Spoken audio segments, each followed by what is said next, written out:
আসসালামু আলাইকুম সুপ্রিয় দর্শক শ্রোতা বন্ধুরা, আপনারা যে যেখান থেকে আমাদের এই ভিডিওটি দেখছেন সকলকে আন্তরিক শুভেচ্ছা জানিয়ে শুরু করছি আমাদের আজকের এই ভিডিও প্রোগ্রামটি। দেখতে পাচ্ছেন ক্যামেরার সামনে নিয়ে এসেছি একজন রূপের রূপবতী রাজকন্যা আপুকে। তার কথাগুলো আপনাদের সামনে তুলে ধরবো, চলুন শুনে আসা যাক এই আপুটির কথাগুলো। আসসালামু আলাইকুম আপু। ওয়ালাইকুম আসসালাম। কেমন আছেন আপনি? আছি, আল্লাহ রাখছে ভালো। আপনার নাম কি আপু? রুমি। রুমি। কোথায় থাকেন রুমি আপু? থাকি এখানেই, এখানে নবীনগর কোনখানে? থাকি। নবীনগরে? হ্যাঁ। আপনার জন্মস্থানই কি নবীনগর? না, আমার জন্মস্থান হচ্ছে রংপুরে। রংপুরে? হুম। রংপুরের মেয়ে আপনি, এত সুন্দর। আর আপনি তো রংপুরের মেয়েরা তো অনেক সহজ সরল হয়। আর আপনার ঢাকায় যে থাকেন, কাকে নিয়ে থাকেন? বর্তমানে এখন তো কেউ সাথে থাকে না, কিন্তু সবার সঙ্গেই থাকতাম। বাবা মার সঙ্গে থাকতাম। এখন একা থাকেন? এখন একা থাকি। বাবা মা নাই? বাবা মা আছে, কিন্তু নিজের পছন্দ বিয়ে করার কারণে তো বলছেন নিজের না পছন্দে বিয়ে যে করা মানে আপনি বিয়ে বসছেন? বিয়ে হয়েছিল, আচ্ছা। ডিভোর্স হয়ে গেছে। কেন?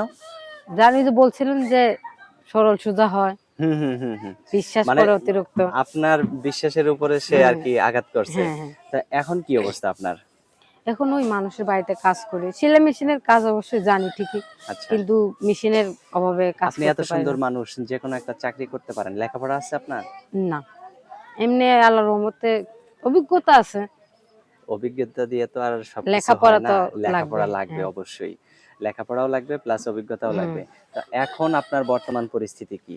অনেক খারাপ, অনেক ওই খারাপ বলেই আমি আজকে প্রতিবেদনের সামনে আসছি। আপনার ছেলে মেয়ে আছে? না। বাচ্চা-কাচ্চা নাই? হুম, হুম। তাইলে তো মাশাআল্লাহ। আপনাকে তো দেখতে সেই রকম রাজকুমারীর মতো লাগতেছে। যেকোনো মানুষই আপনাকে বিয়ে করতে চাবে। আপনার যে জায়গায় থাকেন, আপনি বলছিলেন যে নবীনগর থাকেন। এখানে কোনো লোক আপনাকে বিয়ে-শাদী করতে চায় না? না, বিয়ে শাদী করতে চাইলে কি হবে, মানুষের প্রতি থেকে বিশ্বাস, সবার তো সবার নজর ভালো তাই না। আপনার একজনের প্রতি আপনার বিশ্বাস হারায় গেছে, বুঝলাম। হুম। এখন যদি আপনাকে এই ভিডিও দেখে অনেকেই বিয়ে-শাদী করতে চাবে, আপনাকে যদি বিয়ে করতে চায়, বিয়ে বসবেন কি? অবশ্যই বসবো, কিন্তু মন মানসিকতা ভালো হইতে হবে, আপনার তো ব্যবহার বিশ্বাস চরিত্র হারায় গেছে। এখন আপনি বিশ্বাস করবেন কিভাবে করব। মানুষকে? তার বিশ্বাস, একটা মানুষ যদি বিশ্বাস থাকে মনের ভিতরে, হুম, হুম, হুম। তার ব্যবহার চরিত্র, কথার যে একটা ধরন আছে, ভাষা আছে, হ্যাঁ, হ্যাঁ। এগুলো শুনলেই বুঝতে পারবো যে মানুষটা কেমন, ভালো না খারাপ। আচ্ছা, আচ্ছা। অনেক সুন্দর কথা। আপনি যেরকম সুন্দর মানুষ সেরকম মিষ্টি কথা।